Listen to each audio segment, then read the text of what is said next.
Hi, I'm Richard Duffy. I'm the SAP Business One Product Evangelist, and I'm part of the SAP Global Small and Mid-Size Enterprise team. On behalf of SAP and our partners, I'd like to thank you for taking the time to join this live demonstration of SAP Business One. Every business has customers, so therefore every business usually needs to invoice them. What I'm going to do in this demonstration is I'm going to take you through the invoicing process inside SAP Business One. We're going to start by creating a quotation. We're going to turn that quotation into a sales order, the sales order to a delivery, the delivery to an invoice, and then also we're going to take that invoice and we're going to create a credit note. Now the thing to remember is that you don't have to do every single one of those steps in the process. You can come in at the invoicing stage. You can start off at the delivery stage. It's totally up to you. But so that you've got a good overview of exactly how it works, I'm going to show you each of those stages in sequence. But do remember, you can jump in at any point in time, just as a matter of the way your business works. Now I'm inside SAP Business One.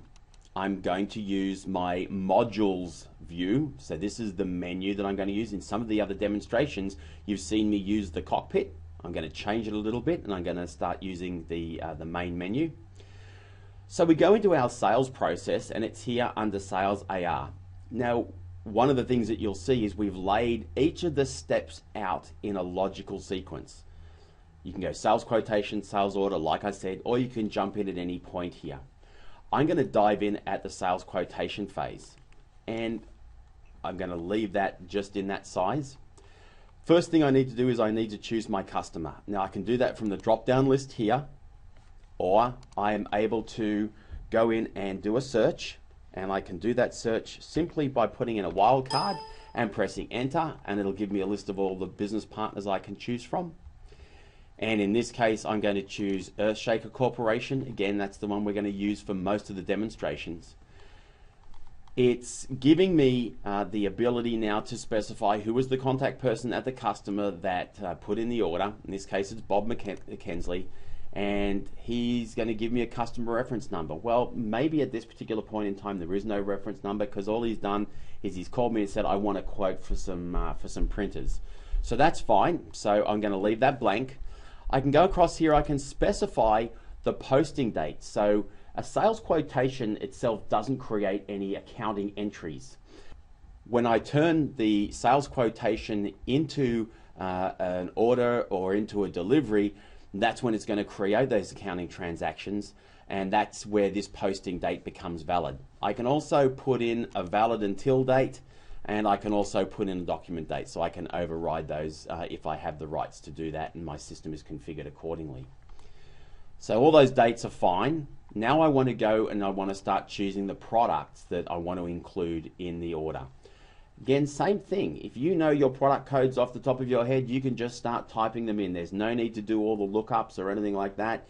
If you've got a barcode scanner, for example, as well attached to your computer, and you just want to start scanning barcodes from a page or even off the items, if you're operating in a retail environment, you can certainly do that. I'm going to do the lookup here. So Bob's rung me and he wants a proposal, or he wants a quote for some IBM Info Print 1312s. So I just choose the product code, I put in the quantity that I want, or that he wants the quote for. It's 5. There's the unit price is $500. Is there a discount percentage? Well, there isn't at the moment, but that discount percentage can be overridden if I have the rights. Plus, it can also pick that up from the customer record for Earthshaker Corporation. In this case, I'm just leaving it as it stands. Tax code is automatically preset again based on the customer location, which state they're in, and everything like that. And then you can see there is the extended line item price. Now, it's as simple as that. You want to be very, very quick and easy with getting these things into a quote. It's as simple as putting in the product code, putting in the quantity, and away you go. I can now choose add, and that's it. My quotation's done.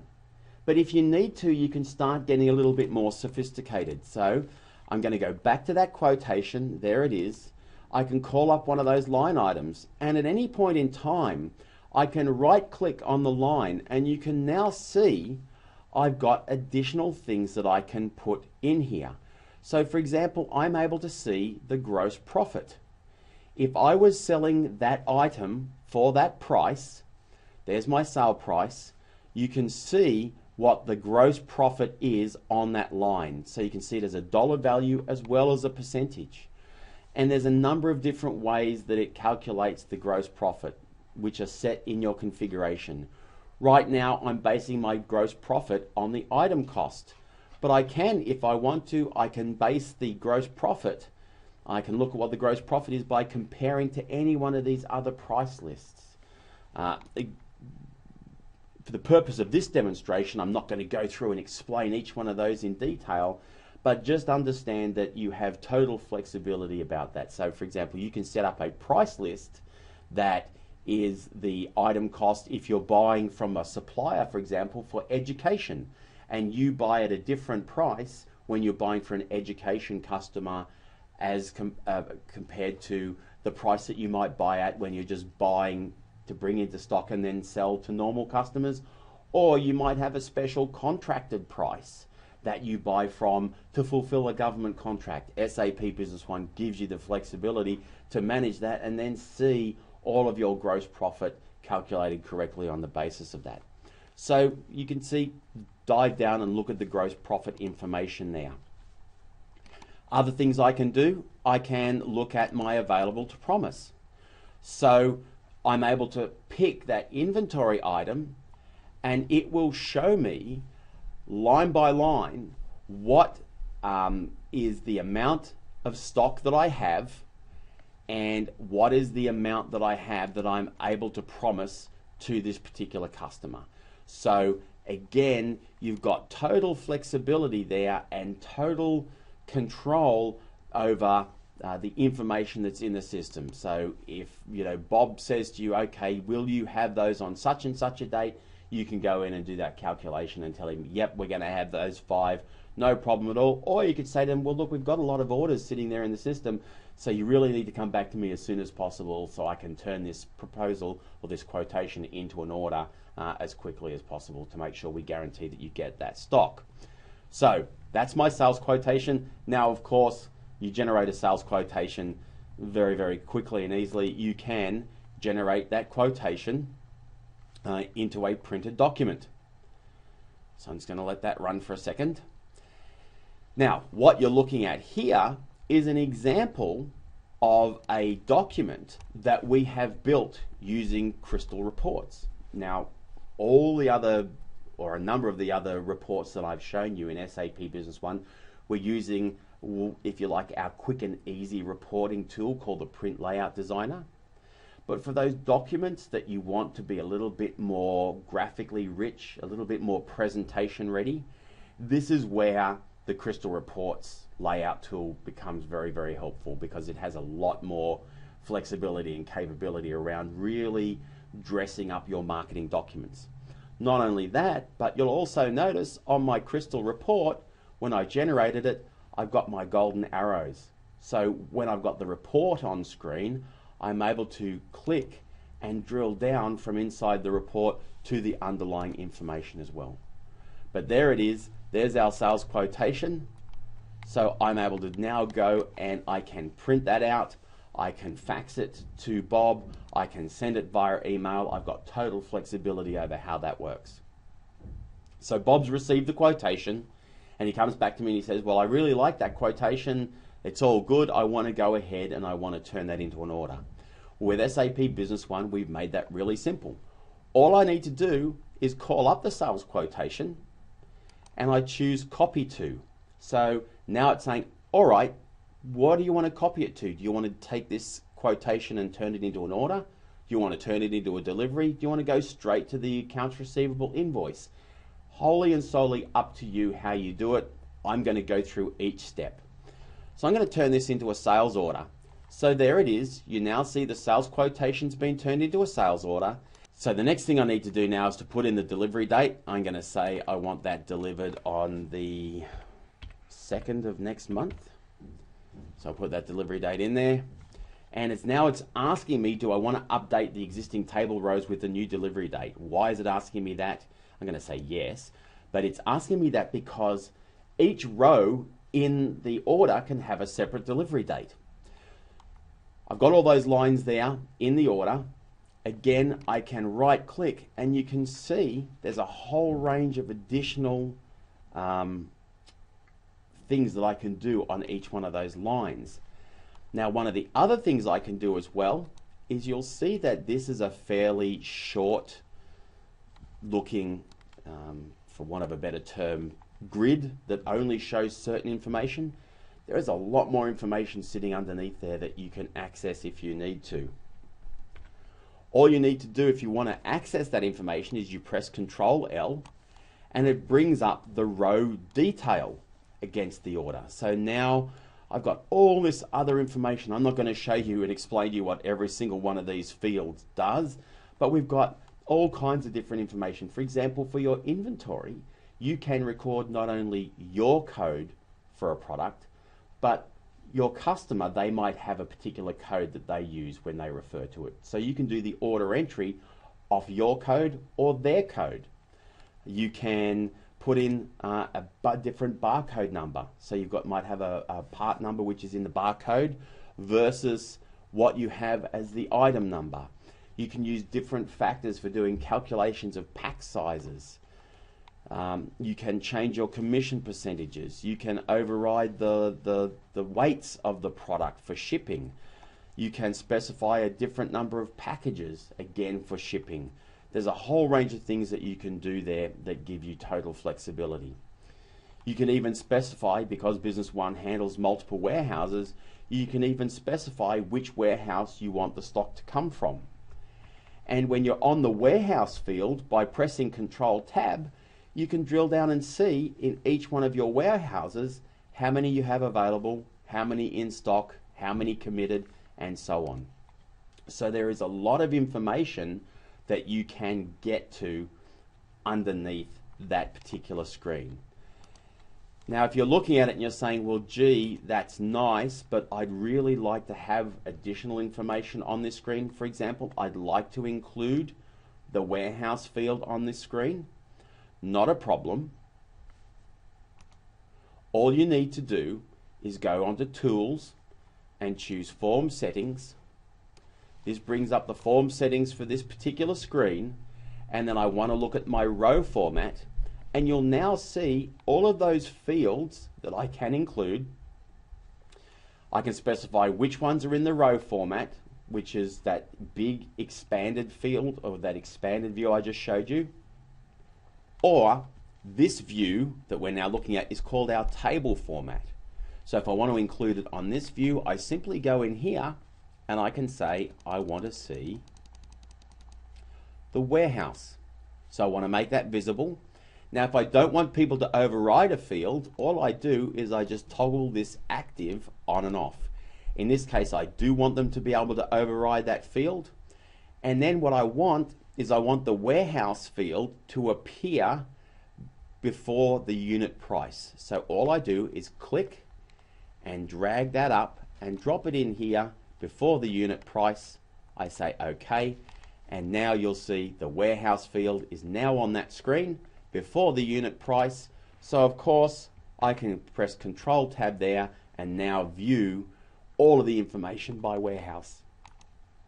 So that's my sales order. It's now complete. The next thing I need to do is I need to go and I need to choose Update, because that's now going to commit that sales order. So that sales order is now committed. By the way, SAP Business One also gives you the ability to track serial numbers and batch numbers. So if I had to, I could do my serial number and batch number allocation at that particular point in time. Right now, I'm not tracking serial numbers on that item, but if I was, it would pop up and give me the ability to choose my serial numbers at that time. So my sales order is committed.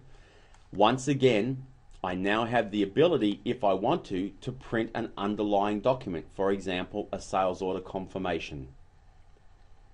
And you can see, here's our sales order confirmation. And I can send that out via fax. I can print it and mail it, whatever the case may be. I can even, utilizing some other functionality in SAP Business One, I can take that information format that as an XML document, and have that XML document automatically sent out via EDI or whatever the case may be. So there's a number of different ways you can handle that. So there's my sales order confirmation. Next step I need to go through is I need to send that out for a delivery. So I go and I choose delivery. So it's now creating the delivery docket for me. I'll say add. Now, once I have created the delivery, it's telling me you cannot change this document after you've added it. Why? This is where the accounting transactions get committed. SAP Business One does not allow you to go in and change accounting transactions without some kind of audit trail. So that's what we're telling you here. Right now you're committing this document. The only way of then changing it is to go back through and process a return or a credit note or whatever the case may be. But that's okay, because most businesses, that's the way they want things done. So I'll say yes to continue, and that's now created my delivery. That document can now be printed out. I can send that to a printer in the warehouse. The other thing that we actually have inside SAP Business One is what we call print sequences. So what this enables me to do is it enables me to set up that I want different documents to be produced in sequence and have those documents go to different printers. So for example, I could say, look, I want to print one copy of this document to this printer, another copy of the document to this printer, and then I want to print for example, maybe a delivery summary to a different printer, and the print sequences allows us to do that. But that's it, I got my delivery done. You can now see that the status is showing me as well that this delivery docket has been printed. Next step, assuming everything's okay, I can either go ahead and produce my invoice, or perhaps the customer has decided they're going to send it back before I've done the invoice. Then I can process a return. But you'll see these things only come up when it's appropriate or when it's available. So it's context sensitive. If you had not yet gone to the delivery phase, then you couldn't create a return. Again, just making sure that we don't confuse your people with too many options where those options aren't actually appropriate at that point in time. So I'm going to copy this to an accounts receivable invoice. There it is. There's my information. That's all done. And you can see based on sales quotation 248, which was then turned into sales order 246, which was then turned into delivery number 246. And it's just a coincidence that those numbers are so close. And then once I've got that, all I need to do is say add. Once again, accounting transactions going to appear here, and I can say yes. Now, by the way, one of the new features that's in SAP Business One version 8.81 is the ability to do what's called a journal entry preview. I'm looking at this and I'm over thinking, wow, okay, what's going to happen in the general ledger when I process this? All I need to do is right click here and say journal entry preview, and now it's showing me what are the transactions that are going to go through in the system. So we're going to debit the account of Earthshaker Corporation, and that's also going to debit my accounts receivable. My sales tax accounts are all going to be credited, and my sales revenue account is also going to be credited. Okay, so I can see that information before I process the transaction. That was something which many of our customers asked for us to include in the software, and that's how that got in there.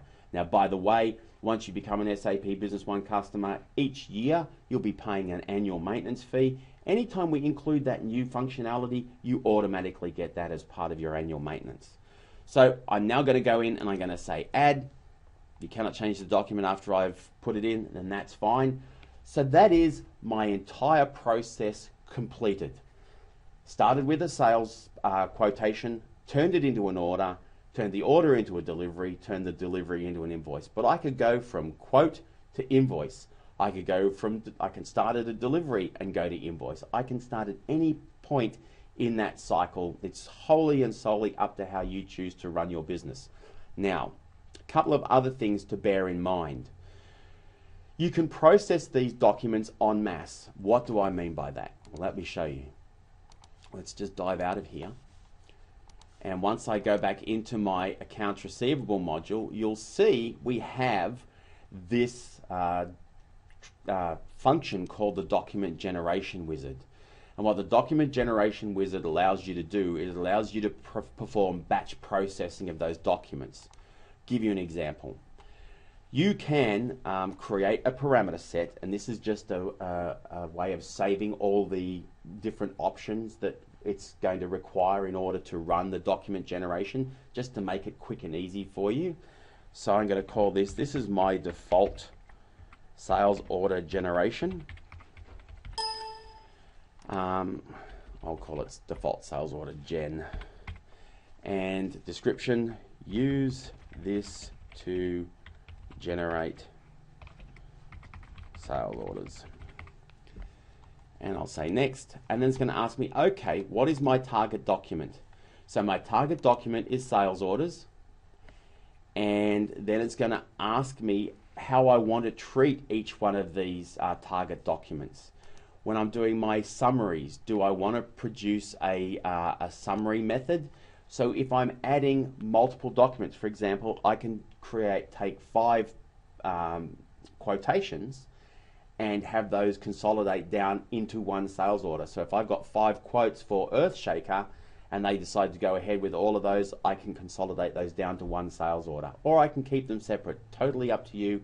And you can have different sets of parameters to control exactly how that works. Again, chances are you're probably not going to remember all these different options that I've given you, but the key to remember is flexibility. Flexibility to map to your business process. So, no summary, I don't want to do that. Now, exchange rates, SAP Business One is full multi-currency. I can get it to utilize the exchange rate that was active at the time I put in the source document, or I can tell it that I want to update that and use the exchange rate today. Again, totally up to you. If I want to use the exchange rate that was on the original document, then all I do here is I change this parameter. Then I'll say next. What kind of documents do I want? Well, it knows, because I'm producing sales orders, it knows that the only documents that can come from is sales quotations. So I can put some parameters there. I could even expand some of those parameters and choose all of these other different options. And then I can specify how I sort that. I'll say next. How do I want them consolidated? Do I want them consolidated by shipping address, consolidated by payment terms, expanded consolidation options? Again, more options around how those multiple documents get pulled together into a single document. In this case, I'm going to say no consolidation at all. One sales quotation generates a corresponding sales order. Then I'll say next. I can specify which customers I want.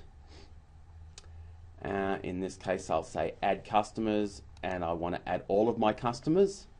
And then I'll say next.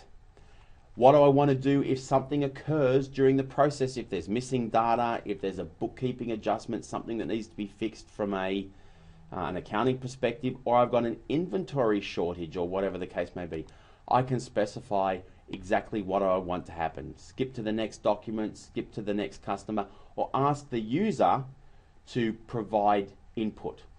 Why might I want to have those different choices? Well, let's say, for example, the person who's generating all these documents, they might not have the authorization inside the organization to be able to make decisions about how those documents should be changed if there's an inventory shortage or whatever the case may be.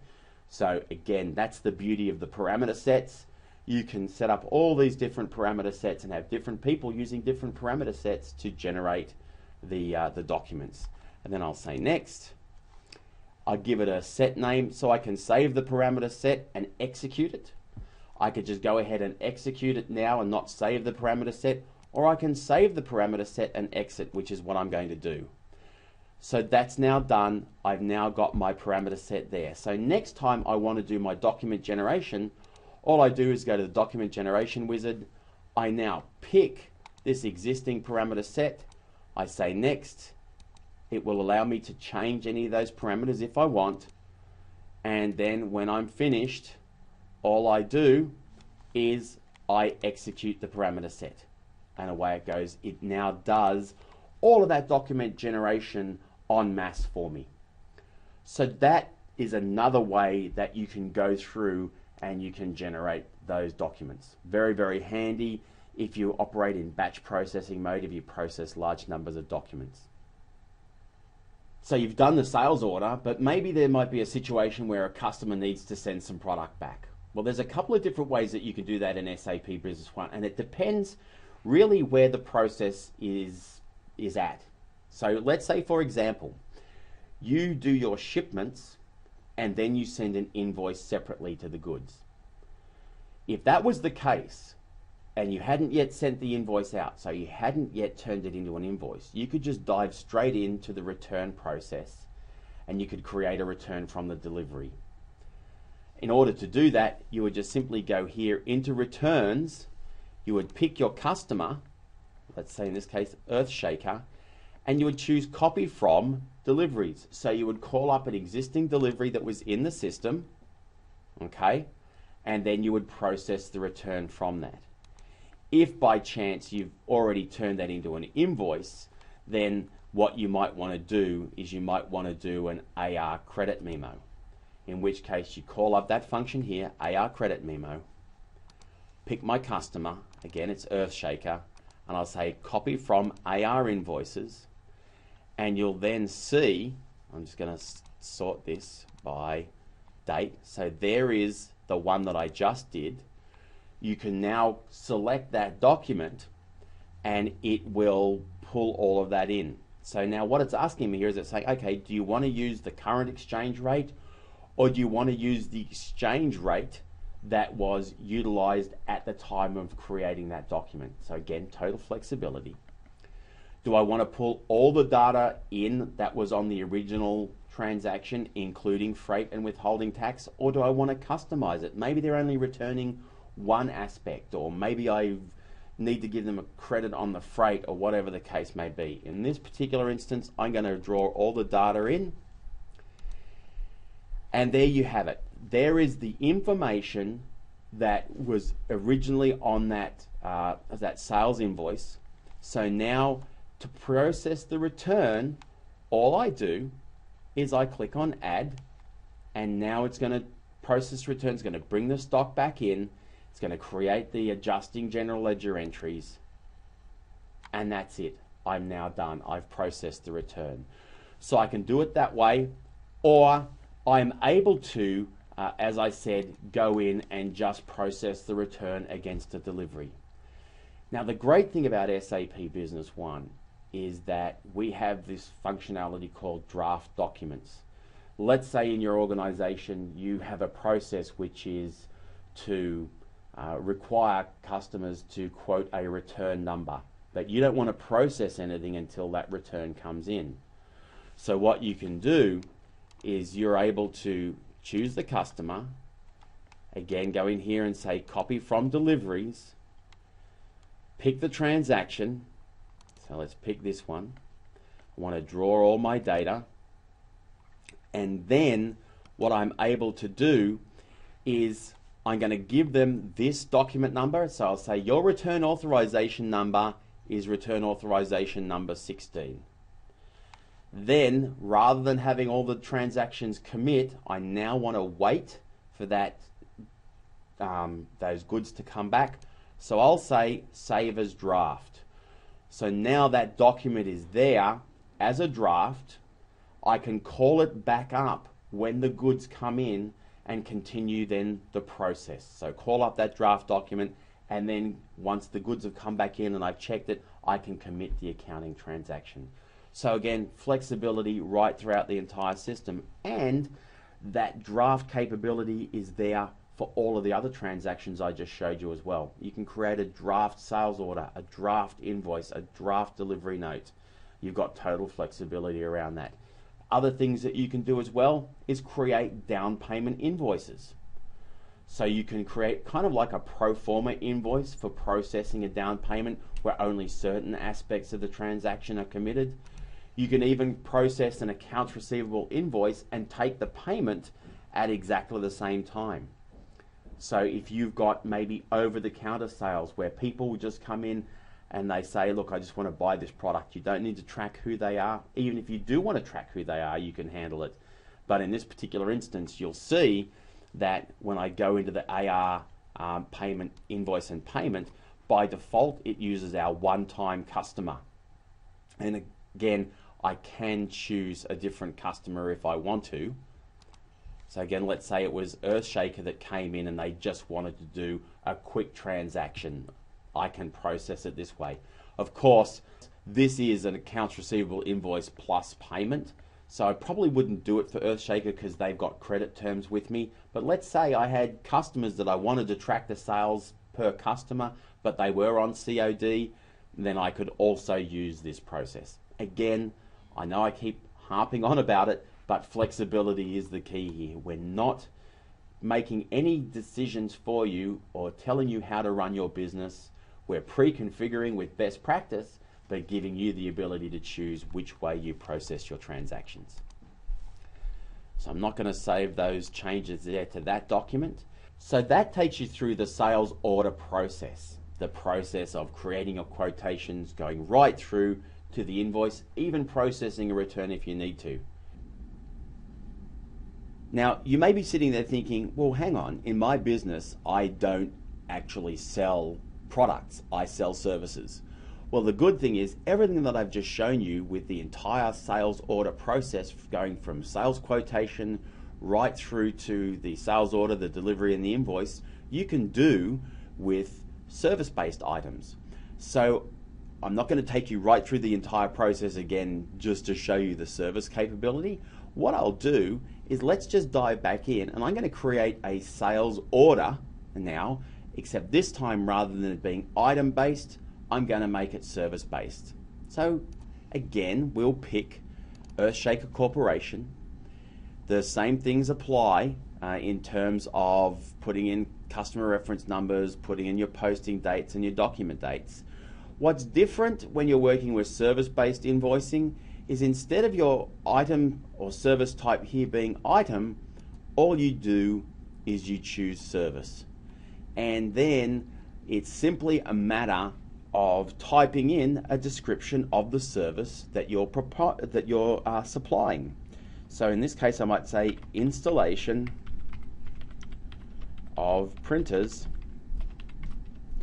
on site. All I then do is I pick the general ledger account number that I want to have the sales allocated to. I just scroll through and there's my sales revenues domestic, so I'm going to pick that account. And then I put in the total amount that I'm going to charge, and in this case maybe it's $250. And that's it. Then I choose add, and we're ready to go. So the next thing I might want to do is I might want to take that sales order and I might want to turn that into an invoice. Again, simply, I just find the sales order, there it is, the last one I did, and I choose copy to, accounts receivable invoice, there it is, all the information's ready. I click add, it's processed, and that's now done. All that was different between the entire process of item-based invoicing and order processing to service-based invoicing and processing was I just chose to do an item or service type here. Now, the other great thing about SAP Business One is that you can mix and match the different line types. So, for example, you can have some lines in your order which are items, but then you can also create codes. So these are like non-inventory items. You can create a stock code for the different services that you provide, and then put your items and your service-based items all on the same invoice. When we look at inventory in our inventory demonstration, I'm going to talk a little bit more about that. If you've got any questions, you can click the Ask a Question button down the bottom of the screen, and we'll be happy to come back to you and answer any of those questions which you may have.